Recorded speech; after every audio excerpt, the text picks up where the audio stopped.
Good morning, everyone. It's Thursday, March 20th, 2025, and what a day it's shaping up to be. The vernal equinox has officially kicked off spring in the Northern Hemisphere, but the real fireworks are happening in the worlds of finance, politics, and global affairs. Buckle up because we've got a wild ride through today's biggest headlines, straight from the US and beyond. Let's get started. US financial news, crypto chaos, and serial slumps. First up, let's talk money, because the financial world is buzzing like a beehive on espresso. The big story today: a massive hack at Bybit, a major cryptocurrency exchange.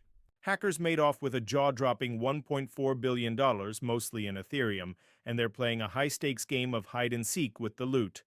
Picture this. They've converted over 86% of it into Bitcoin and scattered it across more than $9,000 wallets. They're using Bitcoin mixers, think of them as digital money laundering machines like Wasabi and Tornado Cash, to cover their tracks. Bybit's CEO Ben Zhou is fighting back, launching a bounty program that's already shelled out $2.2 million to track down the culprits. Word on the street, or rather trending on X, is that North Korea's infamous Lazarus Group might be behind it. This isn't just a heist. It's a wake-up call for anyone still thinking centralized crypto platforms are Fort Knox. Are we seeing the Wild West of digital finance? You bet. Meanwhile, over in the land of breakfast cereals, General Mills is serving up some soggy news. Their third-quarter earnings dropped yesterday, with net sales hitting $4.84 billion, below the $4.97 billion Wall Street expected.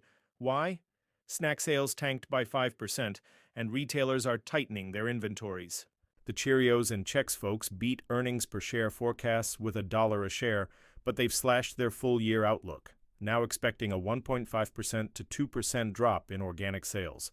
The stock took a pre-market nosedive, and it's got investors wondering, in a world of economic uncertainty, are people just too stressed to snack? Between crypto capers and cereal woes, the U.S. financial scene is anything but dull today. U.S. political news, Trump's ceasefire talks, and a shutdown sigh of relief. Now let's shift gears to politics, where the drama never sleeps. President Donald Trump is making waves on the global stage today, fresh off calls with Ukraine's Volodymyr Zelensky and Russia's Vladimir Putin. The scoop?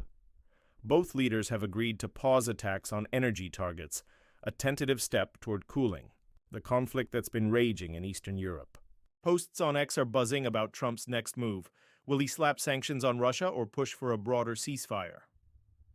Earlier this month, Russia floated a hardline peace deal, and Trump's envoy was spotted in Moscow last week. It's a high wire act, and all eyes are on the White House to see if this is a breakthrough or just another pause before the storm. Closer to home, Washington's breathing a collective sigh of relief. Trump signed a 6-month government funding bill yesterday, dodging a shutdown bullet that had Chuck Schumer and the GOP scrambling.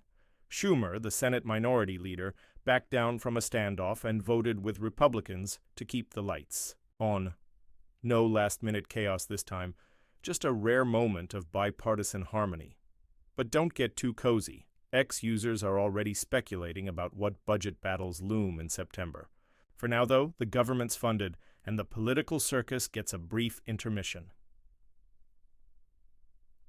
World news, from Pakistan's unity to Duterte's ICC drama. Let's zoom out to the world stage, where stories of harmony and tension are stealing the spotlight. First, a heartwarming gem from Pakistan. In the town of Methi, Hindus and Muslims are showing the world what solidarity looks like. With Ramadan and Holi overlapping today, Hindus are cooking meals for their Muslim neighbors to break their fast, while Muslims are joining Holi celebrations, splashing colors and sharing sweets. In a region often marked by division, this rare unity is a breath of fresh air, making headlines from Live Mint to Al Jazeera. Could this be a model for peace elsewhere? It's a small story with big vibes.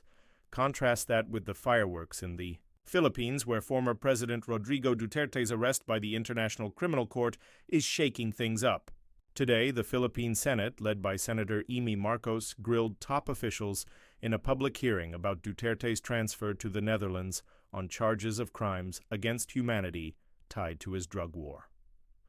Vice President Sara Duterte, joining via Zoom, called it illegal, while Marcos questioned the ICC's reach over a country that ditched the court years ago. It's a legal and political mess. Think of it as a courtroom thriller meets a family feud with global implications. The world's watching to see if this sets a precedent for holding leaders accountable or sparks a backlash against international justice. Elsewhere, the M23 rebels in the Democratic Republic of Congo are flexing their muscles. After seizing Goma and Bukavu earlier this year, they're digging in, reportedly with Rwanda's help. It's a stunning power grab in a mineral-rich region, and it's got analysts on edge about what's next. From unity in Pakistan to chaos in Congo, the global news map is a roller coaster today. Wrapping it up, a day of big stakes and bigger questions. So where does that leave us on March 20th, 2025? In the US, it's a tale of financial turbulence, crypto heists and serial slumps paired with political tightrope walking, from Trump's ceasefire gambit to a shutdown averted. Globally, we're seeing flickers of hope in Pakistan. Legal. Showdowns in the Philippines and simmering conflicts in Congo. It's a day of high stakes, bold moves, and big questions. Can crypto clean up its act? Will Trump broker peace in Ukraine? And what does solidarity in Mithi mean for a divided world? That's your 10-minute rundown, folks. Spring might be blooming, but the news is buzzing hotter than ever. Stay tuned, because if today's any indication, tomorrow's going to be a doozy. What do you think about all this? Hit me up with your takes, and let's keep the conversation rolling.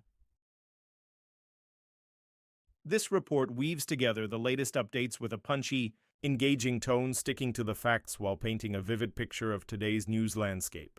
Let me know if you'd like any tweaks. Deep search more on crypto hack global economic trends, make it more concise.